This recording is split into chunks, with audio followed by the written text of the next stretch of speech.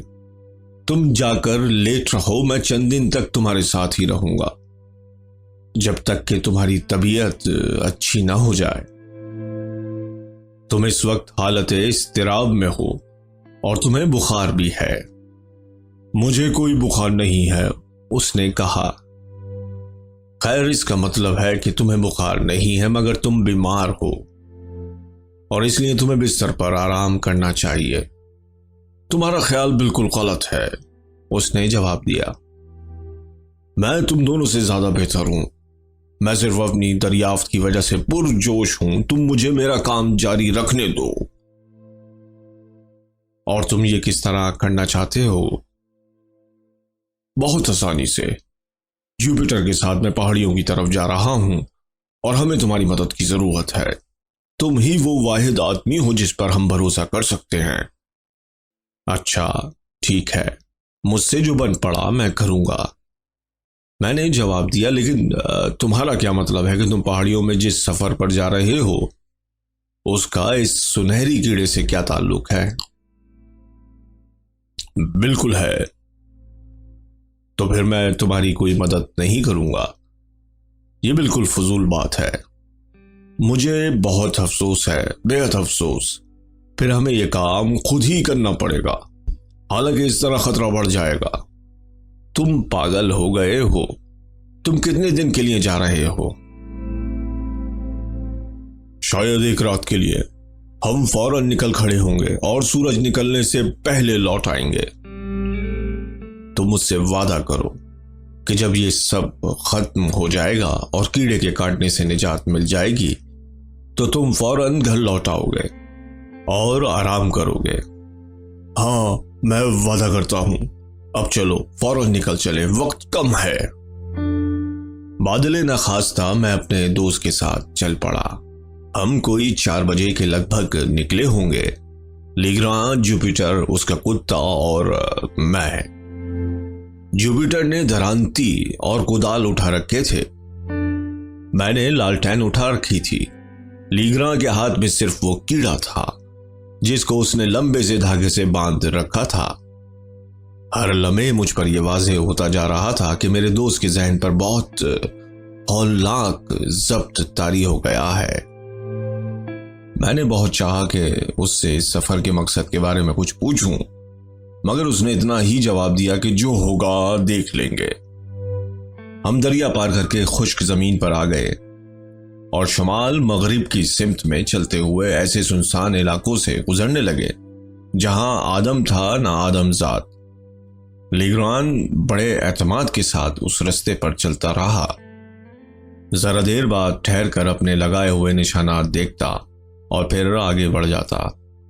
کوئی 2 گھنٹے تک ہم اسی طرح سفر کرتے رہے اور سورج چھپنے کو تھا کہ ہم گھنی جھاڑیوں کے بن میں داخل ہوئے۔ جھاڑیاں بہت گھنی تھیں اور جوپیٹر آگے جا کر درانتی سے جھاڑیاں کاٹتا اور ہمارے لیے راستہ بناتا۔ لیگران کی ہدایت پر عمل کرتے ہوئے ہم ایک بہت بڑے درخت کی جڑوں تک پہنچ کر رک گئے۔ یہ گلے لالا کا درخت تھا۔ ہم اس درخت کے پاس پہنچے تو لیگران نے جوپیٹر سے پوچھا کہ تم اس درخت پر چڑھ سکتے ہو؟ جوپیٹر کو بھی یہ سوال بہت عجیب معلوم ہوا اور تھوڑی دیر تک اس نے کوئی جواب نہ دیا۔ پھر وہ چلتا ہوا اس درخت کے پاس آیا، اس کے تنے کے گرد گھوم پھر کر دیکھا اور بہت غور سے اس کا معائنہ کیا، اور یہ سب کرنے کے بعد اس نے لیگران کا چیلنج قبول کر لیا۔ ہاں، میں اس درخت پر چڑھ سکتا ہوں، تو پھر جتنی جلدی ممکن ہو اس پر چڑھ جاؤ، ذرا دیر میں اندھیرا ہو جائے گا اور ہاتھ کو ہاتھ سجھائی نہ دے گا۔ کتنے اوپر تک چڑھوں؟ جوپیٹر نے پوچھا۔ تم چڑھتے جاؤ، پھر تمہیں بتاؤں گا، اور اپنے ساتھ یہ کیڑا بھی لیتے جاؤ۔ کیڑا؟ ارے مالک، یہ کیڑا! جوپیٹر پکار اٹھا اور اس سے سہم کر پیچھے ہٹنے لگا۔ کیڑا بھلا اوپر لے جانے کی کیا ضرورت ہے؟ اس لیے کہ میں کہہ رہا ہوں، تم سمجھے؟ اگر تم اس سے ڈرتے ہو تو یہ دھاگے سے باندھ کر لے جاؤ۔ جوپیٹر نے مجبوراً دھاگا پکڑ لیا، مگر اس احتیاط کے ساتھ کہ کیڑا اس کے جسم سے چھو نہ جائے۔ پھر وہ درخت پر چڑھنے کی تیاری کرنے لگا۔ گلے لالا کا درخت امریکی درختوں میں سب سے شاندار ہوتا ہے۔ جب یہ کم عمر ہوتا ہے تو اس کی چھال نرم اور چکنی ہوتی ہے اور دھیرے دھیرے سخت اور کھردری ہو جاتی ہے۔ جب درخت پرانا ہونے لگتا ہے تو اس کے تنے میں سے شاخیں نکلنے لگتی ہیں۔ جس درخت کے سامنے ہم کھڑے تھے اس پر چڑھنا مشکل نہ تھا، کیونکہ وہ گلے لالا کا پرانا درخت تھا۔ جوپیٹر بہت آسانی سے چڑھتا گیا اور زمین سے کوئی 60-70 فٹ کی اونچائی تک پہنچ گیا۔ اب اور کدھر جاؤں مالک؟ اس نے لیگران سے پوچھا۔ سب سے موٹی شاخ پر آگے چلتے جاؤ، یہ جو اس طرف ہے، لیگران نے اشارہ کیا۔ جوپیٹر نے اس کی ہدایات پر عمل کیا اور اوپر چڑھتا گیا، یہاں تک کہ گھنے پتوں میں بالکل چھپ گیا۔ اب اور کتنے آگے جاؤں؟ اس کی آواز آئی۔ تم کہاں تک پہنچ گئے ہو؟ لیگرا نے پوچھا۔ بہت اونچائی تک، درخت کی پھنن پر سے مجھے آسمان نظر آ رہا ہے، جوپیٹر نے جواب دیا۔ آسمان کی فکر نہ کرو، جو میں کہہ رہا ہوں غور سے سنو، ذرا گن کر بتاؤ کہ تم کتنی شاخوں کو پار کر کے آئے ہو۔ 1 2 3 4 5، میں 5 شاخیں پار کر کے آیا ہوں۔ تو پھر ایک شاخ اور اوپر جاؤ۔ ذرا دیر بعد آواز آئی کہ اب وہ 7ویں شاخ پر پہنچ چکا ہے۔ اب سنو جوپیٹر، لیگران کا جوش دیکھنے سے تعلق رکھتا تھا۔ میں چاہتا ہوں کہ تم اس شاخ پر جتنے آگے جا سکتے ہو جاؤ، اگر کوئی عجیب چیز نظر آئے تو مجھے بتاؤ۔ اس شاخ پر زیادہ آگے تک جانے سے مجھے ڈر لگتا ہے، یہ شاخ مردہ ہو گئی ہے۔ اوفو، اب ہم کیا کریں؟ لیگران فوراً پریشان ہو گیا۔ کرنا کرانا کیا ہے، چلیں گھر لوٹ چلیں اور جا کر بستر میں سو رہیں۔ بہت دیر ہو گئی ہے، میں نے لقمہ دیا۔ مجھے کافی دیر کے بعد کچھ کہنے کا موقع ملا تھا۔ لیگران نے میری بات کی کوئی پرواہ نہیں کی اور جوپیٹر کو تھوڑا سا اور آگے جانے کو کہا۔ میں اب اس شاخ کے سرے پر پہنچنے ہی والا ہوں مالک۔ او میرے خدا، یہ کیا چیز ہے؟ حیرت اور خوف سے بھری جوپیٹر کی آواز ہم تک پہنچی۔ ہاں، لیگرا نے بہت خوش ہو کر کہا۔ کیا چیز ہے؟ کچھ بھی نہیں، بس کھوپڑی ہے۔ کھوپڑی؟ تم نے کہا؟ شاخ پر نصب کیسے ہے؟ کیسی عجیب بات ہے، اس میں ایک میخ لگی ہوئی ہے جس کے ذریعے اسے شاخ پر ٹھوک دیا گیا ہے۔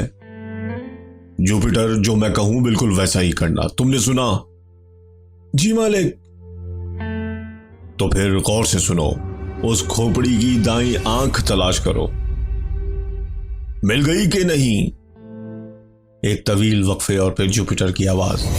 ہاں، مل گئی۔ اب اس کیڑے کو اس آنکھ کے سوراخ میں ڈال دو، جتنی دور تک دھاگا جائے گا اسے جانے دو، مگر احتیاط کے ساتھ کہیں کیڑا گر نہ جائے۔ اس پوری بات چیت کے دوران جوپیٹر کی ایک جھلک بھی دکھائی نہیں دے رہی تھی۔ وہ سونے کا کیڑا جسے اس نے دائیں آنکھ کے سوراخ میں ڈال دیا تھا اب دھاگے کے ایک سرے پر نظر آنے لگا۔ لیگران نے درانتی سنبھال لی اور جہاں کیڑے کی روشنی پڑ رہی تھی عین اس کے نیچے ایک دائرے کی شکل میں کوئی 3-4 فٹ جگہ صاف کر لی۔ جب وہ جھاڑیاں کاٹ کر صاف کر چکا تو اس نے جوپیٹر کو آواز دی کہ کیڑے کو زمین پر گرا دو اور نیچے اتر آؤ۔ جوپیٹر نے ایسا ہی کیا۔ سونے کا کیڑا جہاں گرا تھا لیگرا نے اس جگہ نشان لگا لیا اور جیب سے ناپنے کا فیتہ نکال لیا۔ فیتے کا ایک سرا اس نے درخت کے اس حصے سے باندھ دیا جو نشان سے قریب ترین تھا۔ پھر وہ فیتہ کھول کر اس کے نشان کی سمت چلنے لگا اور اس کے پاس سے گزرا تو 50 فٹ کا ایک فاصلہ ناپ کر طے کیا۔ اس جگہ پر بھی اس نے نشان لگایا اور اس کے آس پاس کی جھاڑیاں صاف کرنے لگا۔ لیگرا نے ہم دونوں کے ہاتھوں میں ایک ایک کدال تھما دیا اور ہم سے کہا کہ جتنی پھرتی سے ممکن ہو کھودنا شروع کر دیں۔ اب مجھے یقین کامل ہو گیا تھا کہ میرا دوست بالکل پاگل ہو چکا ہے، مگر میں صرف اس لیے اس کے کہنے کے مطابق کھدائی کرتا رہا کہ اس پر ثابت کر دوں کہ اس کا یہ خیال بالکل غلط ہے کہ یہاں کوئی چیز دفن ہے۔ لالٹینیں روشن کر دی گئیں اور ہم نے کھودنا شروع کر دیا۔ ہم مسلسل 2 گھنٹے تک کھودتے رہے۔ اس دوران کسی کے منہ سے آواز تک نہ نکلی سوائے کتے کے جو ہماری عجیب حرکتوں پر پریشان ہو کر متواتر بھونکتا رہا۔ لیگران کو فکر ستا رہی تھی کہ کتے کے بھونکنے کی آواز وہاں سے گزرنے والے کسی مسافر کی توجہ اس طرف مبذول نہ کرا دے۔ میں تو خدا سے چاہتا تھا کہ کوئی بھولا بھٹکا ادھر آ نکلے۔ آخرکار جوپیٹر اپنے کھودے ہوئے گڑھے میں سے نکلا اور کتے کا منہ ستلی سے باندھ دیا جو اس کی جیب کے کسی کونے خدرے میں پڑی ہوئی تھی۔ 2 گھنٹے کی مسلسل کھدائی کے بعد ہم 5 فٹ کی گہرائی تک پہنچ گئے۔ اب تک کسی دفینے کا کوئی پتہ نشان نہ تھا اور میں امید کرنے لگا کہ یہ سارا احمقانہ سفر اب اختتام کو پہنچ جائے گا۔ لیگراں کے چہرے پر پریشانی کے آثار تو تھے، مگر وہ ماتھے سے پسینہ پونچھ کر دوبارہ کھدائی میں جٹ گیا۔ کھودتے کھودتے آخر ہم کو روکنا پڑا۔ مالک کے اشارے پر جوپیٹر سامان سمیٹنے لگا، پھر اس نے کتے کے منہ پر بندھی رسی کھول دی۔ ہم تھکے ہارے بالکل چپ چاپ گھر کی سمت قدم بڑھانے لگے۔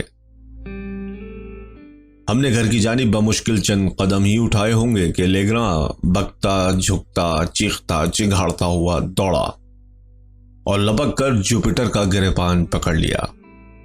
وہ بوڑھا حبشی ہکا بکا رہ گیا، اس کی آنکھیں پھٹی پھٹی رہ گئیں اور منہ حیرت سے کھل گیا۔ اس کے ہاتھ سے کدال گر پڑے۔ احمق کہیں کہ، مجھے ابھی اسی وقت بتاؤ تمہاری داہنی آنکھ کون سی ہے؟ ارے مالک، میری داہنی آنکھ یہ ہے۔ بیچارہ جوپیٹر بہت خوفزدہ ہو رہا تھا۔ اس نے اپنا الٹا ہاتھ اٹھایا اور بائیں آنکھ پر رکھ دیا۔ میرا یہی خیال تھا، میں سمجھ گیا تھا۔ لیگراں چیخنے لگا اور اس نے جوپیٹر کا گریبان چھوڑ دیا۔ چلو آؤ، ہمیں فوراً واپس چلنا چاہیے۔ لیگراں ہنستے ہنستے بولا، ابھی ہمارا کام پورا نہیں ہوا ہے۔ بہت سست رفتاری کے ساتھ ہم گلے لالا کے درخت تک واپس پہنچ گئے۔ اچھا تو جوپیٹر، لیگراں نے آواز دی، ادھر آؤ۔ کھوپڑی درخت کی شاخ میں کیل سے ٹھکی ہوئی تھی، تو اس کا چہرہ باہر کی جانب یا چہرے کا رخ شاخ کی طرف تھا؟ کھوپڑی کا رخ سامنے کی طرف تھا مالک۔ اچھا تو پھر یہ والی آنکھ تھی یا وہ والی جس میں تم نے کیڑے کو گزارا؟ لیگراں نے جوپیٹر کی ایک آنکھ اور پھر دوسری آنکھ کو ہاتھ لگا کر پوچھا کہ اس پر بات پوری طرح واضح ہو جائے۔ یہ والی آنکھ تھی مالک، داہنی آنکھ جیسے آپ نے بتایا تھا، اس نے کہا اور انگلی بائیں آنکھ پر رکھ دی۔ بہت اچھا، ہمیں دوبارہ کوشش کرنا ہوگی، لیگراں نے کہا۔ وہ زمین پر جھک گیا اور پچھلے نشان سے مغرب کی طرف کوئی 3 انچ آگے ایک اور نشان لگایا۔ پھر اس نے درخت سے لے کر نشان تک سیدھی لکیر میں اور 50 فٹ آگے فیتے سے ناپا جیسے پہلے کیا تھا۔ یہ آخری نشان اس جگہ سے چند گز کے فاصلے پر تھا جہاں ہم کھدائی کر رہے تھے۔ اس نئی جگہ کے چوگرد اس نے دائرہ بنایا اور ہم دوبارہ کدال اٹھا کر جٹ گئے۔ میں بہت تھک گیا تھا، مگر ایک انجانے طور پر جس کی تشریح میں بالکل نہیں کر سکتا تھا، اب میں سمجھ گیا تھا کہ یہ حماقت نہیں ہے، اس کی تہہ میں گہرا راز ہے۔ اب میرے اندر بھی جوش و خروش بیدار ہو چکا تھا اور ہم جو کچھ کر رہے تھے اس میں گہری دلچسپی محسوس کر رہا تھا۔ میں اس مدفون خزانے کو دریافت کرنے کے لیے بے قرار تھا جس کے بارے میں مجھے یقین ہو گیا تھا کہ یہی موجود ہے۔ کوئی 1.5 گھنٹہ متواتر کھودتے رہنے کے بعد ہم کتے کی وجہ سے پھر حیران ہو کر رک گئے۔